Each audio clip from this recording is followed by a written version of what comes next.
Assalamu алейкум ардактуу журт. Кайрадан Манас баяны. Мен кече токтогон жерден аңгемемди ары карай улайын. Сиздерден болсо жалгыз өтүнүч ушул көрсөтүүнү бөлүшүп коюуну унутпаңыздар. Сөздү биз суңшоону бийлеген Култка Дуудунун те анжыянда жаткан Алооке ханга жазган катынан баштайлы. Култка жалпы суңшоону бийлеген Дууду. Ошол учурда мамлекеттик баягы мансаптуулардын чиндеринин аттары бар экен. Аны дагы сиздерге кабарлай кетейин. Кытайдын чиндери: Суңдуң, Дотай, Жаңжуң, Баңбаң, Калдай, мына ушундай мансаптар болгон экен. Эми кайра сөзгө келе турган болсок, ошентип Култаң Алоокеге катты жазып, Танабул деген чабармандан жөнөттү. Алоокеге эми бул жазганда эмне деп жазып жатат? Анжыянды, сиз Маргалаңды, Коконду, Орто Төбө, Самарканды, Олуята, Ташкентти, Кожент, Испара, Кичанжыян, Нааман шаарды бийлейсиз. Биздин Эсенкан улуу урматтуу ханыбыз те Бейжинде бак бурчунда жатат. Эми бул жактан болсо Алтайдан бурут чыкты, кыргыз чыкты. Мына ошол кыргыз Тетигил жака барып Ымалайга чейин жапырып келди. Дагалак, Кашкар, Жазира, мына ушул жерге чейин Канабайраң чаң салып келди. Андан кийин Тетигил Текес ханды алды. Андан кийин Керкөлгө келип Орго ханды чапты. Ага мен жардам берем деп желкеме кылыч жеп, азыр жарымжан болуп, ошого карабай колумду чогултуп, элимди чогултуп жыйнап жүрөм. Эми ишенерибиз жалгыз сизсиз. Тетигил чүйдө жаткан Акун бешимди болсо Манас Баатыр өзү камап турат. Ал эми мени болсо бул жактан кыргыздын ошол Мунарханы, Тетигил Кайыпдаңы, Үрбүсү артымдан калбай келатат. Айлам түгөнө турган болду. Биз ишене турган эми зообуз, тообуз сизсиз. Бизге бел болуңуз, бизге тирек болуңуз, бизге жардам бериңиз деп Алоокеге катты жазды эле. Ошондо Алооке эмне кылып жүргөн экен? Алооке Эсенкан Бейжин шаарында эч адам мени сендебес. Эсенкан аман барында дейт. Карарып жатыр каканчын, баа жетпеген бак бурчун. Чын аталган чын мачын, элим эсен жатат деп эсеп берип коем тим дейт. Ар бир жерде аким бар, убайымсыз жүргөнгө улукта мындай болгон ким деп Эсенкан өзүнүн баягы алтындан таажысын кийип, нөкөр алып, тактыны минип, тамашакөйлөр кашында дейт.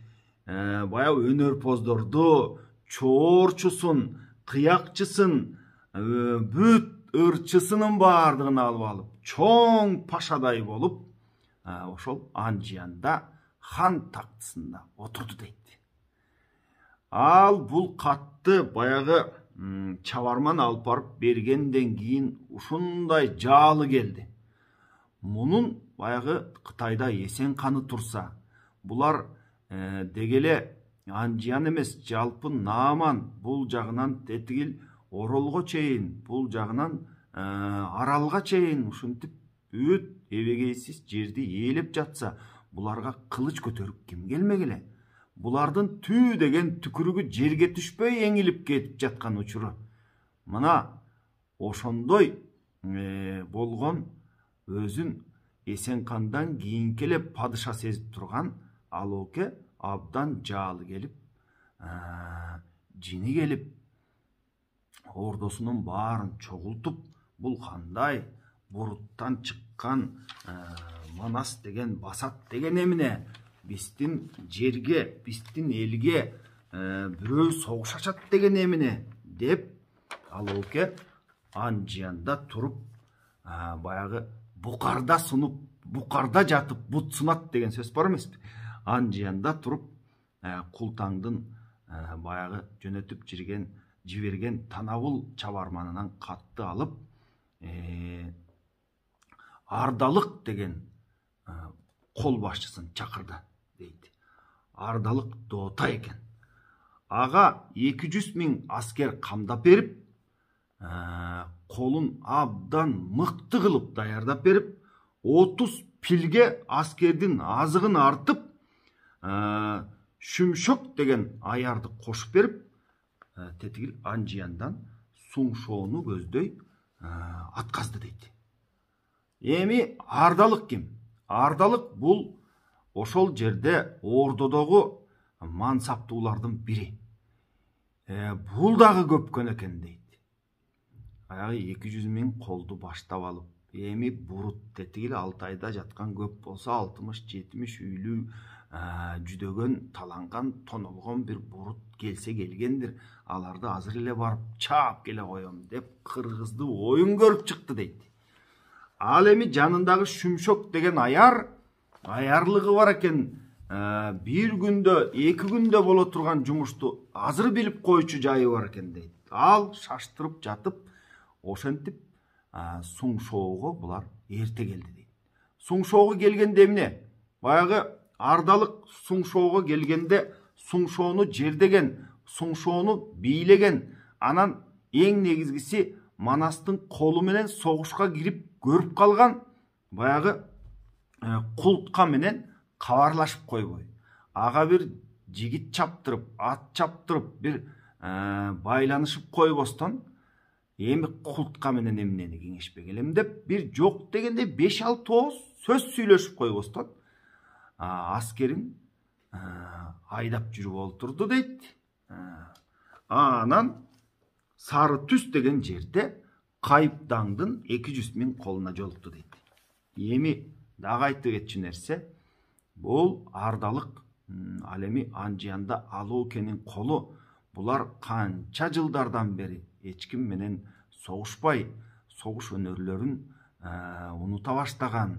Болбосо баягы Ардалык ордодо жүрүп, куш жастыктан чыканагын эми көтөрүп, анан эми согушка келип, анан келгенде дагы теңсинбей, тетиги Суңшоодо жаткан Култканы да теңсинбей, андан кийин Манастын колун да теңсинбей, ким бизге келип тийише турган экен, ким бизге сен дейт экен деп, муну ушинтип манчыркап келет да. Келип анан баягы Кайыптаңдын колун көргөндө алга каптагыла деп эле буйрук берди дейт. Бай эс алткан да жок, тындырган да жок дейт. Кайыптаңдын колун салып ийди дейт. Ал эми Манастын колу бул канчадан бери согушуп жүрөт. Тетигил жагы Кытайга чейин барып согушуп, бул жагы тетиги Текес, андан Керкөл бир топ ушинтип согушуп жүргөн, согуштун айла амалын, согуштун ар кандай ыкмаларын билген кол. Мына ошолор анан баягы Ардалыктын тетигил Анжияндан бери келип ат чалдырып, эс алдырып койбогон колун ырпаста ороп, ар кандай ыкмаларга салып чаап жатты дейт. Эми бул согуштан кабар бере турган болсок, мындай деп согушту сүрөттөйт. Ай балта кылыч салышып, жабалактап аткан бар, жаны чыкпай жакында чабалактап аткан бар. Чалкар канга чөмүлүп, жай кетип жаткан бар. Ичегиси чубалып, ичин басып буралып, ийилгени дагы бар. Тоноп алып өлгөндү кийингени дагы бар. Колу сынып кокуйлап, козголбогон дагы бар. Койгулашып эки кол уруш кылган чагы бар. Буту сынып буралып, тура албаган дагы бар. Алы кетип ат башын бура албаган дагы бар. Алсырабай неткени жанындагы кылычын суура албаган дагы бар. Найза тийип далыга өбөктөгөн дагы бар. Аттан илип алышып жөнөктөгөн дагы бар. Алы кетип алсырап, каруусу кетип кансырап, кантесиң өйдө тургун деп жөлөп жүргөн дагы бар дейт да. Мына ушинтип ошо күнү кечке чейин, түнгө чейин аскер салышып, аскер согушуп, найза сайышып, ошентип кечке жетти дейт. Кечке жетип согуш бүттү, тындык болгондо, эртеси анан колду санап тактаса, Ардалыктын 200 000 колунан 70.000 кишиси өлүптүр. 60.000 жарадар болуптур. Анан эми 60-70 миңдин тегерегинде колу калыптыр эртеси күнү тизе турган. Ал эми Кайыптаң тараптан, берки Кыргыз тараптан 200 миңдей эле, булардан 17 миң, 20 миңдин тегерегиндеги адам өлүптүр. 30 миңдей жарадар болуптур. Ошону менен 150 миңге жакын колу калыптыр. Оған 150 миңди көргөндө берки ардалык кейип кетти дейт да. Даван ашы урушуп, тоо көрө элек экенмин. Тамандашы урушуп, жоо көрө элек экенмин. Азуулары аркайган шер көрө элек экенмин. Алыска сапар жол жүрүп, жер көрө элек экенмин. Алышканын оң бакпас ер көрө элек экенмин. Өлүм жака өмөлгөн эл көрө элек экенмин. Кармагандан кан чыккан, карагандан жан чыккан күчтүүнү көрбөй жүрүпмүн. Карабашык казандай күрсүнү көрбөй жүрүпмүн. Жазайыл мылтык октогон мергенди көрбөй жүрүпмүн. Жанчышкандын жазасын бергенди көрбөй жүрүпмүн. Алеңгир жаа сыр жебе чойгонду көрбөй жүрүпмүн. Канды суудай шимирип тойгонду көрбөй жүрүпмүн деп баягы ардалык арман кылып жиберди дейт. Тетигил колунун баягы кырылып калганын, өзү ушул бир кечеги баягы манчыркоого алдырып койгонун эстеп абдан өкүнүп жиберди дейт. Ошентсе да согуш деген согуш, эр жигит деген эр жигит, кайрат кылыш керек, колун тизип жекеге деп булар чуулдап турушту дейт. Ардалыктын колунан Байырдүң деген балбан жекеге чыкты. Ага тигил Кайыптаңдын колунан Уйгурдан келген Урматбек баатыр чыкты. Урматбек Байырдүңгө найза менен уруп, Байырдүңдү атынан көмөлөтө жыкты дейт. Баян найза тийген Байырдүң чаң аралаш кулап барып, анан жаны чыкты. Андан кийин Урматбекке Шүмөк аяр чыкты дейт да. Шүмөк аяр эми баягы аярлыгын кылып, Урматбекти үйлөп ат жабым жерге учуруп жиберди дейт. Бул эми бая аярлардын согушу. Андан Шүмөк аярга 6 айлык Калдарбек деген чыкты дейт. Калдарбекти дагы Шүмөк аяр баягы найза салып, кылыч чаап олтуруп, Калдарбекти жеңип койду дейт. Анан Шүмөккө Таскыл аяр чыгып, баягы анын дуасына дуа кылып, сыйкырына сыйкыр кылып атып, Шүмөктү өлтүрүп тынды. Аягында эми бая 60 миң аскер калса, баатырларынын баарысы кырылып, жоюлуп, момунтип жекеден жеңилип атса, анан ардалык намыстанып, Уурбоз деген тулпарын минип, көп темир зоот кийип, көзүнөн башка эч жер көрүнбөйт дейт, баягы темирден. Мына ошентип ардалык өзү чыкты Таскылга. Анан жана башында айтып кетпедимби, булар көптөн бери баягы жеңип алып, тынч жашап аткан, эч ким буларга сенсиретип барбаган эл да. Анан ардалык бая зоотун кийип, найзасын жапырып, Таскылды сая берерде, негедир бая найзасы башка жакты көздөй кетти дейт да. Анын үстүнө Таскылдагы буйтап найзасын кагып жиберип, анан өлөр жери ушу деп өпкөгө найза уруп калды дейт. Өпкөгө найза жеп алган, бирок эми тулгасы, чарайнасы, ичинде чоп куту менен бери бар. Ал атынын башын буруп, өзүнүн аскерин карай тетиги ардалык кирип барганда, артынан Таскыл жетип барып, улам жеткен жерден найза уруп, ал да кошулуп тигинин аскерине аралашып кетти дейт. Бир убакта бая Таскылды тигинин аскерлери найзалап, кылычтап, баягындай көптөп башташты дейт. Аны көргөн берки жактан Кайыптаң, кокуя, булар көптөйт турбайбы деп колуна буйрук берип, алар анан тигилердин баарысын каптап киришти. Эми 150 миң кол, тетигил 60-70 миңдей колду замат деле ороп, анан алардын баарысы баягы качып бозуп, артын салып калышты дейт. Качкан жоону катын саят деген кеп бар эмеспи?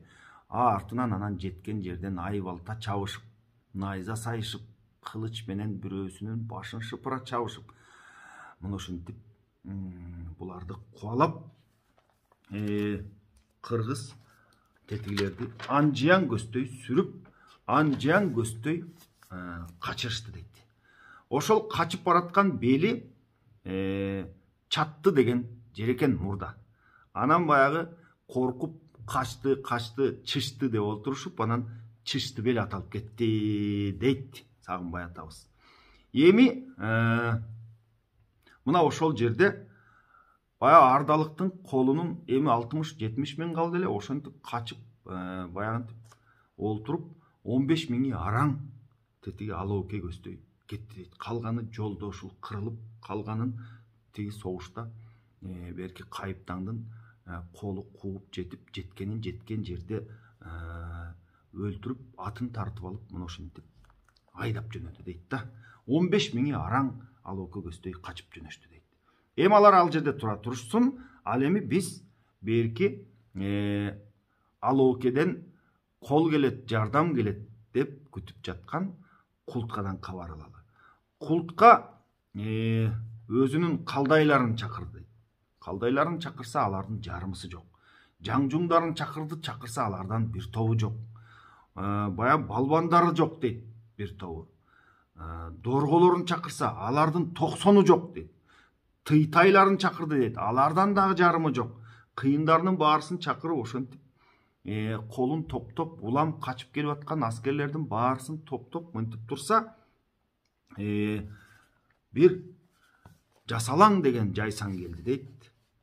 Ушундай өңөлеттен кеткен, тула бою бүт кан, чаң, лай, жүдөгөн, айбалта жеп бир жери жалжайган, ушинтип жарымжан болгон Жасалаң кирип келип, тетигил Алоокеден 200 миңдей кол келип, анан ал Кайыптаңдын колуна жолугуп, аябай көбү өлүп, анан азы качып, бозуп, эптеп, тентип, тетиги Алооке көздөй кайра кеткенин айтып берсе, ал жерде Култка ушунчалык кейип жататты. Вай атта, ушул жок дегенде 5-6 ооз сөзгө келип кеңешип койсо болбойт беле? Ушул жердин кичине бир уусун алып койсо болбойт беле? Ушул жерди чалып, анан бая аскерин тындырып алып, тыныктырып алып, аттарын от чалдырып алып, анан кийин уруш салсак болбойт беле деп аябай кейип кепчип мына ушинтип калды дейт. Бул ушинтип кейип кепчип турсун, ал эми биз болсо андан ары эмне болуп жатат, ошол жактан кабар алалы. Ургабаш, ар жагы Дүбүргөл деген жактан Үрбү менен Мунардын колу келатат. Булар келатып жолдон ушунчалык бир аяк башы ат чабым, чүрөктөй болгон сонун көл көрүштү дейт. Анан аскердин баарысы тамшанып, ушул жерде консок, ушул жерде мал күтсөк, малга ыңгайлуу, карачы кенендигин, тетигил көлдүн сулуулугун карачы, сонундугун карачы деп баягы көлгө ашык болушуп өтүп баратышты дейт. Ошол көл, ошол жерде сонун көл аталды дейт. Кийин айтканга жеңил болсун деп, анан Соң көл болуп аталып кетти дейт. Андан өтүшүп, анан Үрбү менен Мунардын колу берки Култкага жетип калышты. Эми жолдо келе жатканда булар абдан көп элди басып алышты, абдан көп жерди басып алышты. Кече Кубан Амбал менен согушуп, анын баягы Катыраң деген аяры өлүп, кыз аяры. Анан Кубан Амбал буларга багынып берип, кол полу менен буларга жардам бере турган болуп, булардын динин кармай турган болуп, мына ушинтип Амбал Кубан ушул Үрбү менен Мунарга кошулуп алды дейт. Ошентип колун топтоп ар жерден аскерлерди жыйнап жүрүп, булардын колу 300 миңге жетип калган дейт. Ошол Кубан аяр айтты дейт, эми тетиги Култаңга мен барайын. Жаа тарттырбай, ок аттырбай, силерге багынып берүүгө, аларды көндүргөнгө аракет кылайын. Эгер мен көндүрсөм, анда жакшы, мен айткан сөзгө макул десе, анда эли кырылбай, өзү өлүп калбай, силердин карамаңарга өтөт. Жок, мен айткан сөзгө болбой турган болсо, андан кийин согуш кылалы деп уруксат алып, Кубан аяр тетиги Култаңды көздөй жөнөдү. Култаңга келип, бөндү лама байына деп учурашып турат. Эртең окуя мындан ары кандай уланат, мен аны сиздерге эртең айтып берейин. Бүгүнчө баарыңыздарга аманчылык тилейм деп коштошо турайын.